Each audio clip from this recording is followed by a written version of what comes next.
नमस्कार दोस्तों, सबसे पहले मेरी बहनों को मेरी तरफ से वट सावित्री व्रत की हार्दिक शुभकामनाएं। जैसा कि आप सब जानते ही हैं कि वट सावित्री का व्रत वैवाहित स्त्रियों के लिए महत्वपूर्ण व्रतों में से एक है। ज्येष्ठ माह की अमावस्या तिथि के दिन वट सावित्री का व्रत और पूजन विवाहित स्त्रियों के द्वारा किया जाता है।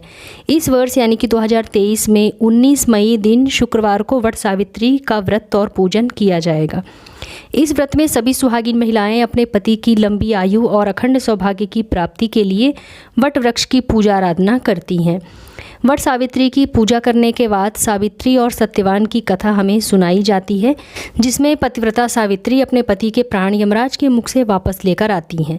वट सावित्री का पूजन और व्रत करने वाली सभी स्त्रियों को अपने अखंड सौभाग्य की प्राप्ति के लिए इस व्रत कथा को ज़रूर पढ़ना और सुनना चाहिए।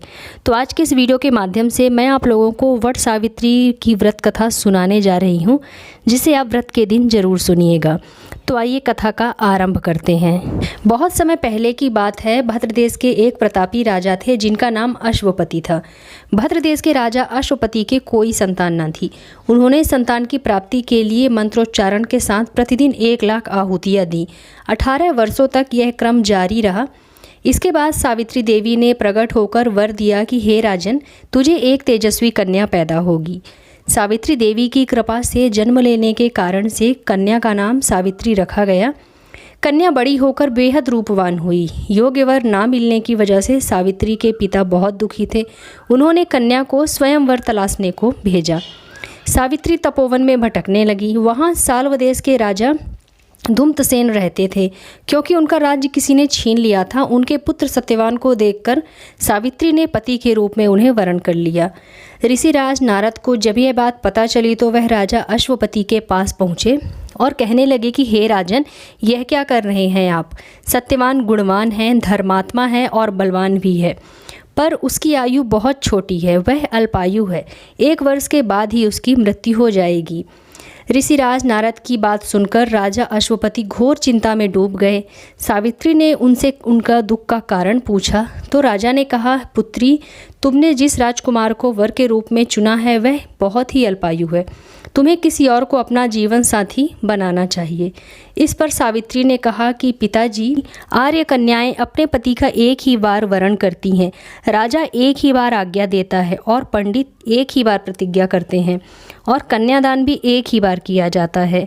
सावित्री हट करने लगी और बोली, मैं सत्यवान से ही विवाह करूंगी। राजा अश्वपति ने सावित्री का विवाह सत्यवान के साथ कर दिया। सावित्री अपने ससुराल पहुंचते ही सास ससुर की सेवा करने लगी। समय बीतता चला गया। नारद मुनि ने सावित्री को पहले ही सत्यवान की मृत्यु के दिन के बारे में बता दिया था। वह दिन जैसे जैसे करीब आने लगा, सावित्री अधीर होने लगी। उन्होंने 3 दिन पहले से ही उपवास शुरू कर दिया। नारद मुनि द्वारा कथित निश्चित तिथि पर पितरों का पूजन किया। हर दिन की तरह सत्यवान उस दिन भी लकड़ी काटने जंगल चले गए।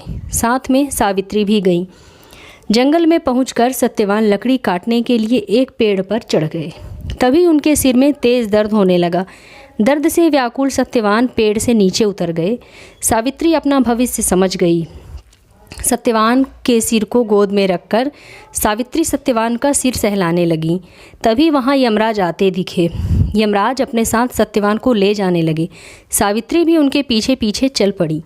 यमराज ने सावित्री को समझाने की बहुत कोशिश की कि यही विधि का विधान है, लेकिन सावित्री नहीं मानी। सावित्री की निष्ठा और पति परायणता को देखकर यमराज ने सावित्री से कहा कि हे देवी, तुम धन्य हो, तुम मुझसे कोई भी वरदान मांग लो। सावित्री ने कहा कि मेरे सास ससुर वनवासी हैं और अंधे हैं, उन्हें आप दिव्य ज्योति प्रदान करें। यमराज ने कहा, ऐसा ही होगा, जाओ अब लौट जाओ। लेकिन सावित्री अपने पति सत्यवान के पीछे पीछे चलती रही।